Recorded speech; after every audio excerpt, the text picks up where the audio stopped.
بسم اللہ الرحمن الرحیم۔ ایک جانب غزہ کے مختلف علاقوں پر اسرائیلی فوج کے بہیمانہ حملے جاری ہیں تو دوسری جانب جنگ بندی اور اسرائیل و حماس کے درمیان قیدیوں کے تبادلے کے حوالے سے مذاکرات قطر کے دارالحکومت دوحہ میں جاری ہیں، جن میں وائٹ ہاؤس کی خصوصی ایلچی اسٹیو وٹکاف نے دونوں فریقوں کو ایک نئی تجویز پیش کی ہے اور انہوں نے فریقوں پر زور دیا ہے کہ اس تجویز کو قبول کریں۔ میڈیا رپورٹس کے مطابق اس وقت اصل بات چیت اس تجویز پر دیگر ذرائع سے ہو رہی ہے۔ وٹکاف براہ راست اسرائیلی وزیر اعظم اور اس کے قریبی ساتھی سے رابطے میں ہیں، جبکہ حماس کی قیادت سے دوحہ میں ایک پس پردہ راستے کے ذریعے بات ہو رہی ہے، جسے فلسطینی نژاد امریکی تاجر بشارہ بہجت آسان بنا رہے ہیں۔ ایک اسرائیلی عہدیدار نے میڈیا کو بتایا ہے کہ جنگ بندی سے متعلق بات چیت میں اب تک کوئی خاص پیش رفت نہیں ہو سکی۔ دوسری جانب حماس کے عہدیدار نے کہا ہے کہ اسرائیلی موقف میں کوئی تبدیلی نہیں آئی، وہ صرف اپنے قیدی چاہتے ہیں۔ انہوں نے مزید کہا کہ حماس نے تمام اسرائیلی قیدیوں کی رہائی کی تجویز دی تھی، بشرطے کہ جنگ ختم کی جائے، اسرائیلی افواج واپس چلی جائیں،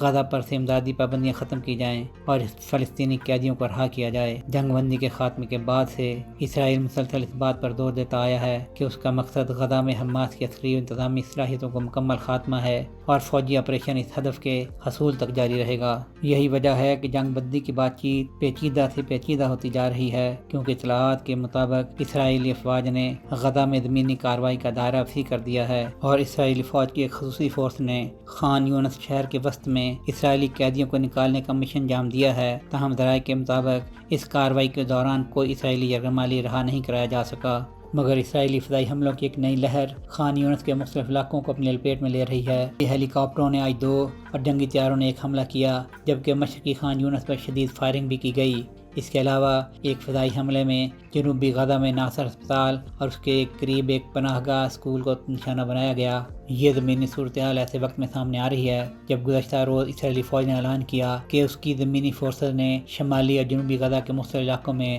غربات جدون کے نام سے آپریشن شروع کر دیا ہے اور اسرائیلی فوج کے 5 انفینٹری اور بختربند بریگیڈ اس کارروائی میں شریک ہیں، جس کا مقصد غزہ کے کچھ حصوں پر دوبارہ قبضہ کرنا اور ان علاقوں کو مکمل طور پر خالی کروانا ہے۔ ذرائع کا کہنا ہے کہ اسرائیل اس وقت غزہ کی پٹی میں حماس پر دباؤ بڑھانے کی کوشش کر رہا ہے تاکہ مذاکرات کی میز پر مزید رعایتیں دینے پر مجبور کیا جا سکے، اور حماس کی جانب سے اس شرط پر اصرار کیا جا رہا ہے کہ تمام اسرائیلی قیدیوں کی رہائی کے بدلے مکمل جنگ بندی اور امداد کی فراہمی کی ضمانت دی جائے۔ ابھی تک اسرائیلی فوج کے اندازوں کے مطابق 7 اکتوبر 2023 سے غزہ میں تقریباً 58 اسرائیلی قیدی موجود ہیں، جن میں سے کم از کم 24 ابھی تک زندہ ہیں، جبکہ اسرائیلی فوج کی بمباری اور فائرنگ سے 53,000 فلسطینی شہید ہو چکے ہیں، جن میں زیادہ تعداد بچوں اور عورتوں کی ہے۔ سہیل شہریار، آئی پاک ٹی وی۔